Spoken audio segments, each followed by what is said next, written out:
Um, First of all, welcome everyone. Last week has been I believe at the end has been a very good trading week. Things have lined up quite nicely, and just to take a quick summary or a quick wrap up of our entry points and exit points from last week. As you can see in front of your chart, in front of your screen, these are primarily all the euro pairs. The structure long points and the entry points have all been triggered. So we had, as all of you, most of you are with me in the room, the euro has been magnificent. The euro Aussie, the euro CAD, all of them have been moving nicely. You're looking at the Aussie dollar has also made a couple of moves to the upside, and the Aussie yen. So we had, as you can see, most of those trades have been triggered and they have moved quite nicely. So to start now, as we do every week, by looking at the indices. The first one we're going to look at, just again, we'll take a look at the long-term strategy or software, so we can get just the gist of what's happening in the currencies. You can see that the only currency that has a short signal on it now is the US dollar. The Aussie is kind of neutral or flat, i.e. it is in a sideways pattern. And then we have a long position on the pound, the CAD, the euro, and the Swiss franc.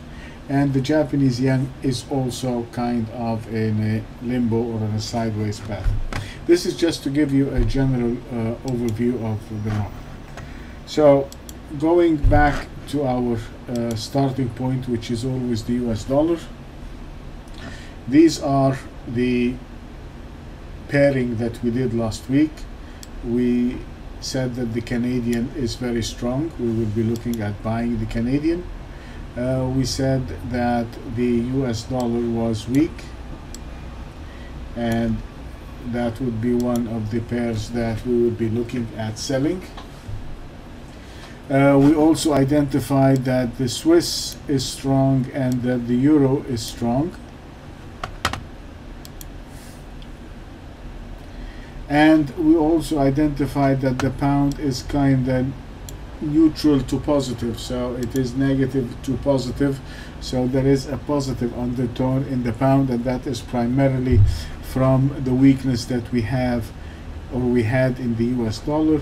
The Aussie started the week as quite negative, and we had a short bias on the Australian dollar.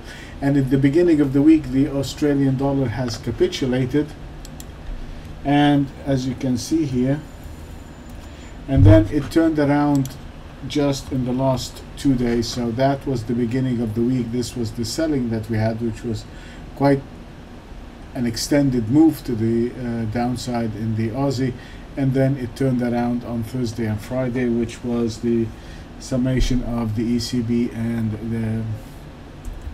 So with that, we come to an interesting situation today, and the interesting situation is that if we look at,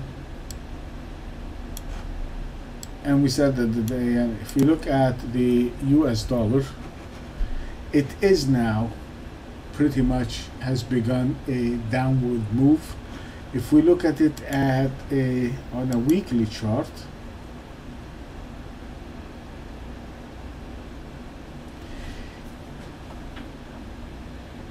we are still in between the 84.07 and the 80.03, which is the other structural point. We closed at the 80.23, but if you look at this setup over here, that is a structural failure, because that pretty much is not a higher high. We could say like a double top if you want.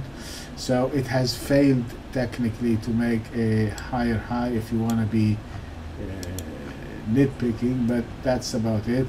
And now we broke that structure point, which is the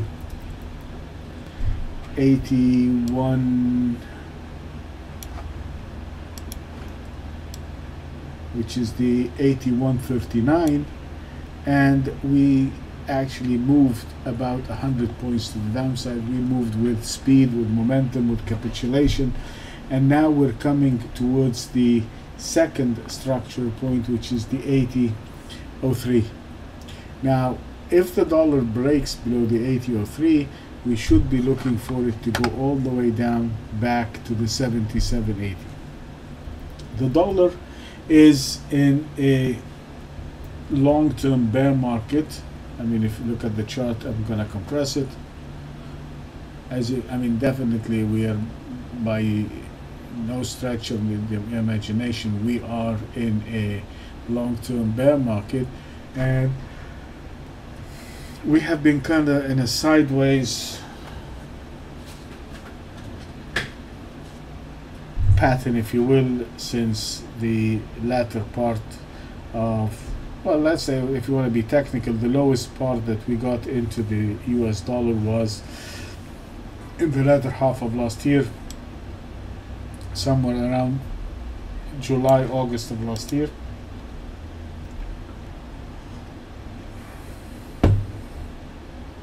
So technically the trend is still down. This is the lowest the US dollar has ever been.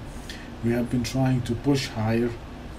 This is the third attempt, but we have yet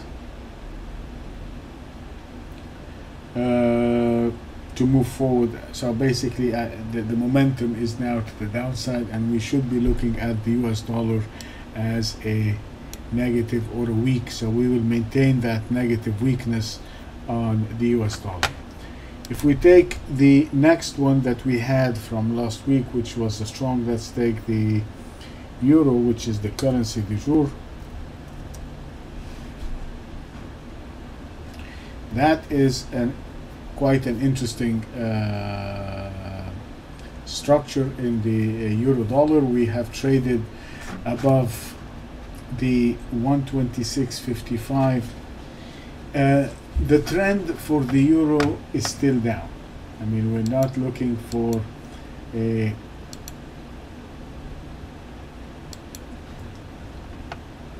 well, let me stand corrected on that.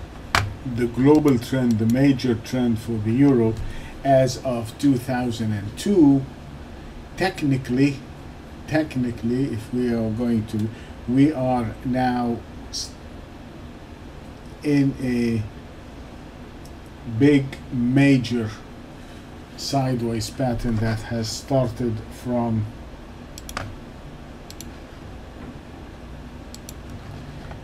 and we are declining, failing, making lower highs, lower highs, lower highs, and we're breaking every time below one of the structure points. But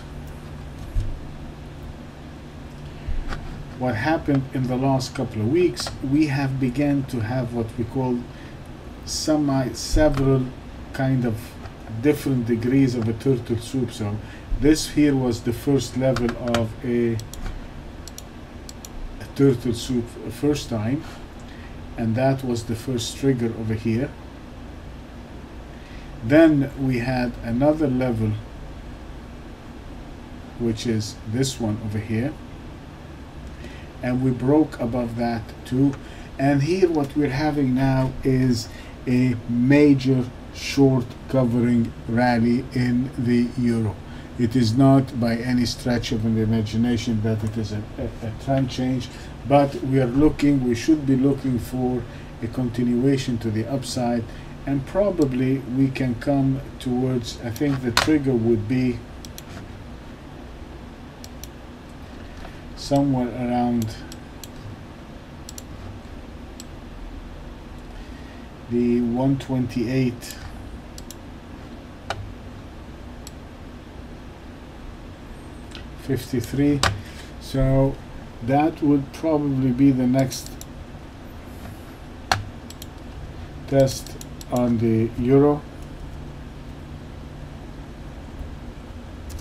and we should be looking for it to go up. It's not far away from where we are right now, and it should go up and test that level. So we're going to label the euro as, like what we did last week, as strong.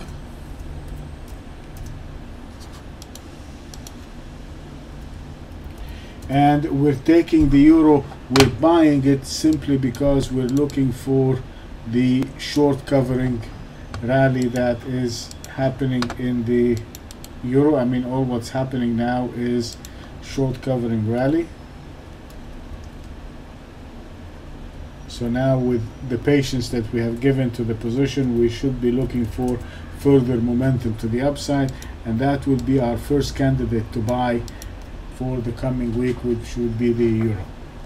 The next one, which had a big move to the upside, was the Canadian.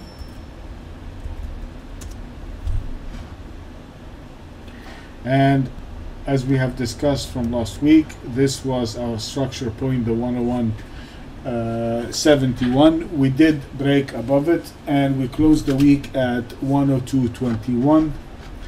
And if we go to the daily chart, you can see that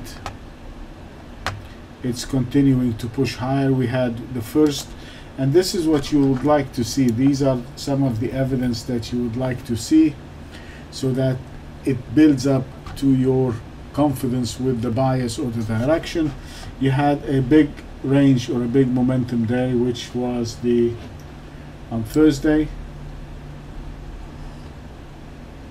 the 6th. And then we had a second push on Friday, which was a resumption and a continuation. And then we closed the week at 102.21, which is a good close. It is not a distressed close. It is a close that would indicate continuation to the upside. Slightly different than the close we had. Well, I know the close we have also in the euro is a reasonable close. It is not a distressed close. It is a close that also indicates continuation to the upside.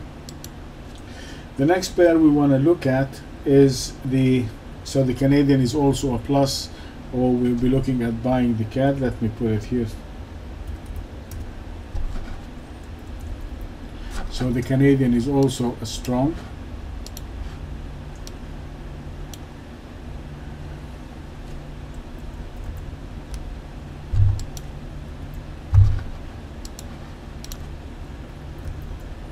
Where's the euros?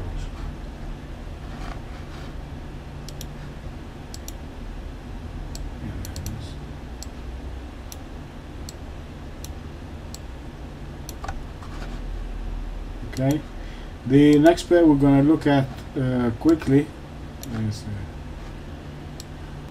is the Australian dollar, and the Aussie is very interesting. We are, so we can just look at the chart and have a good look at it. We are still in a bull market with regards to the Australian dollar. We have been in a sideways pattern as of July of last year. We have been attempting to take out the highs, yet we have been the highest high that we had in the Aussie was back in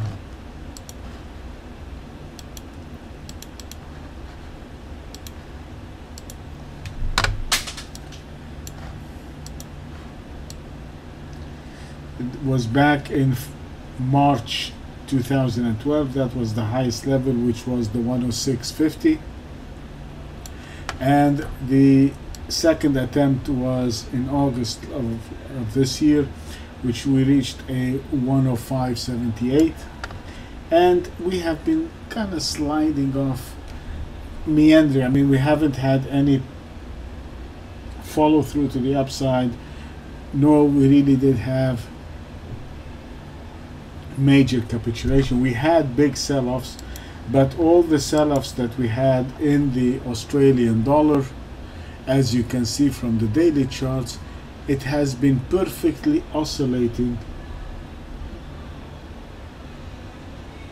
between the significant points or the structure points. and it is one of the currencies that really does respects these points, and therefore we have to be looking at it to trade it as such. And now when you have it here closing the week at 103.86, that close to me is a distressed close. This is an overextended close. It has closed at the dead high, and it would be one of the trades that, first of all, would be easy for us to take. If we're going to buy the Aussie, we want to make sure that it is continuing to the upside, so it is trading above the 103.89. I want to be sure to take it above that structural point, and then if it doesn't, or if it fails, then I'll be able to take it on a sell. So I'm going to be cautious.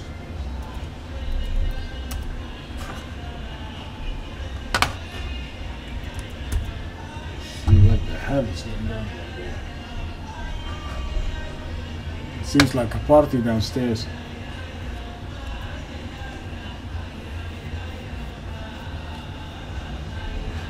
Oh. Wow, hold on a second.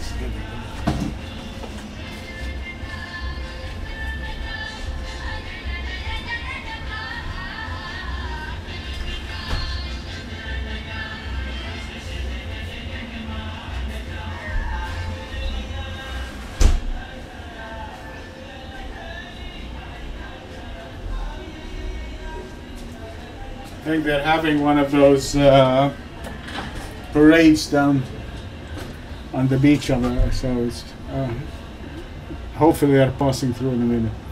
Anyway, going back to the Australian dollar, just to label it here, I'm going to be neutral to positive on the Australian dollar. I will not be jumping at buying it straight away. So now I'm going to, and the reason I'm saying that is that we have this distressed kind of close by it closing at the dead high of the day. So I don't know if it's truly an Aussie strength, or it is that capitulation is synonymous with what we see with the US dollar right there. But we trade what we see. If it takes out the high, we will buy it. If not, we'll not. Okay. The next one we want to look at is the Swiss franc.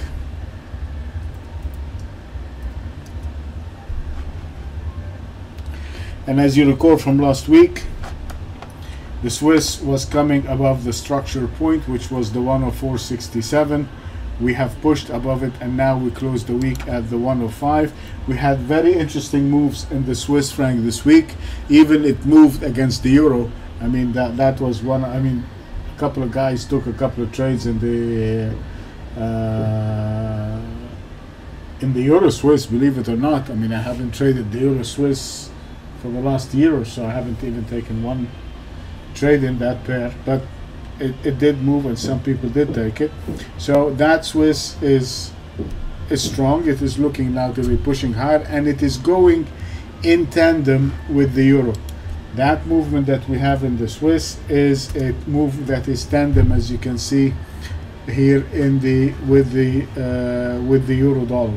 So it is moving pretty much in one-to-one with the euro dollar, as you can see on the charts.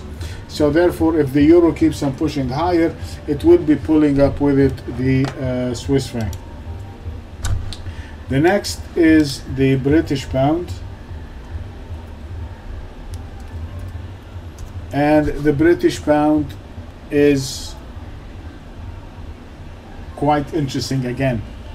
Interesting because we are still in this narrowing, contracting, non-directional situation with the British pound. We are oscillating between those two boundaries, the lows and the highs. We're oscillating between those two boundaries, and we're getting buy signals. So we did have a buy signal, but it is not a directional trade.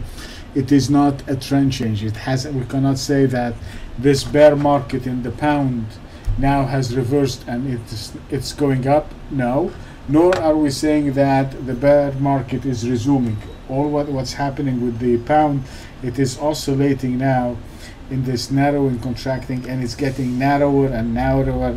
It is coiling. It should eventually break in one direction or the other. Which way, we don't know. The high probability it will be breaking in the direction of the momentum that preceded this congestion, and until we have evidence of anything different, the global or the overall bias on the pound would be to the downside. And what we have here is a move, a close on the dollar, on the pound index to the 106. It is a decent close.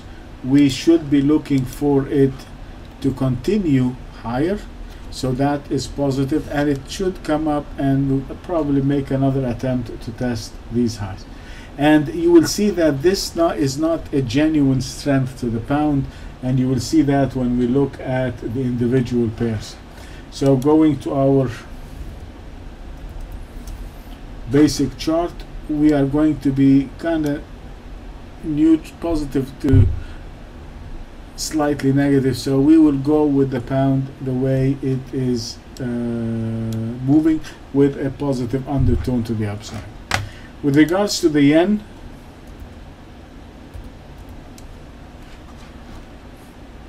and the Australian are the two strongest currencies out there. The yen to me is the #1 currency. It looks the most technically the strongest technical currency so far, followed by the Australian, and you can see that pretty much they look all, pretty much the same.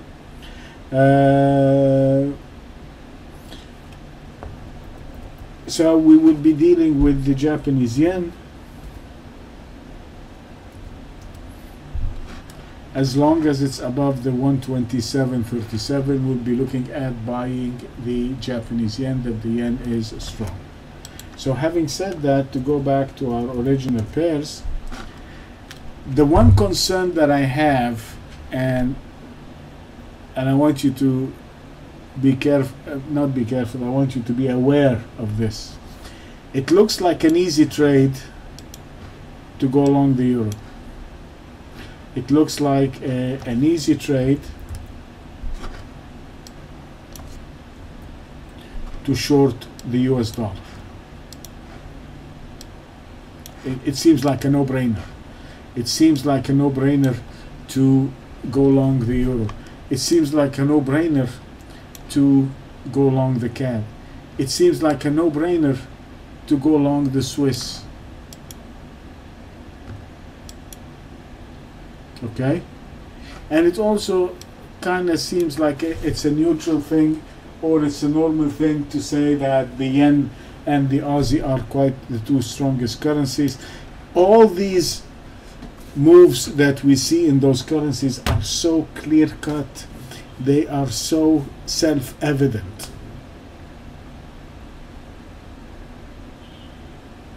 So the easy trade would be to sell the dollar, to sell the dollar Swiss, to buy the euro dollar, to sell the dollar CAD, to buy the Aussie dollar, to buy the pound dollar, and to sell the dollar yen. We can also match the other pairs. Whenever signals are so clear, and it is such a no-brainer, and it's so easy, that these are the trades that you need to jump on tomorrow and take, this is the time when you know you have to be really careful. Because if it's that easy, the odds are we might be too late to take in those directions. So I'm not saying we're not going to be trading this way. All what I'm saying is we need now to be precise with the numbers, and we need to make sure that these numbers are in effect. So first of all, we are going to be looking at shorting the dollar.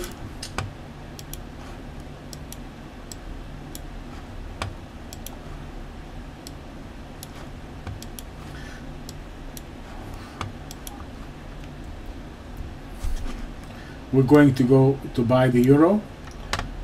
So let me put the euro here. So we're going to take the euro. We're going to pair it with the, for example, because the pound is kind of weak, so we can say we're going to take the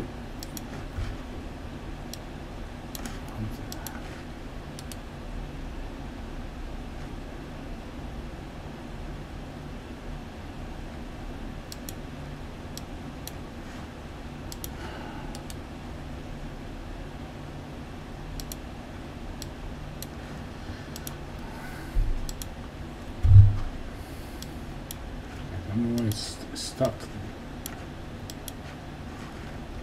Trade station is getting. Now we cannot move the text on trade station anymore. Okay, so we're looking at buying the euro first, and then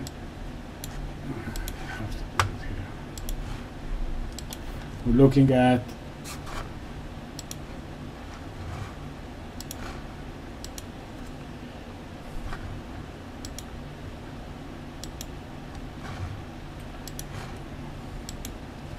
selling the US dollar. We're looking at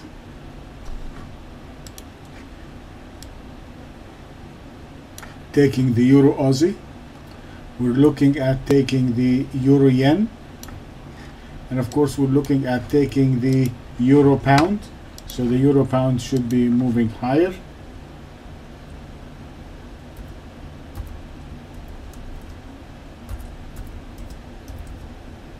Okay, so the euro dollar, the euro Aussie, the euro yen, the euro pound. We can also take a look at the euro CAD. We just want to be careful with the euro CAD, but again, the euro CAD is going to be one of the pairs we're going to look at buying, and we will leave the euros. We can also look at the Aussie dollar. So we can take the Aussie yen. We can take, because the Aussie is going up, so we can buy the, or we can go short the pound Aussie. We can go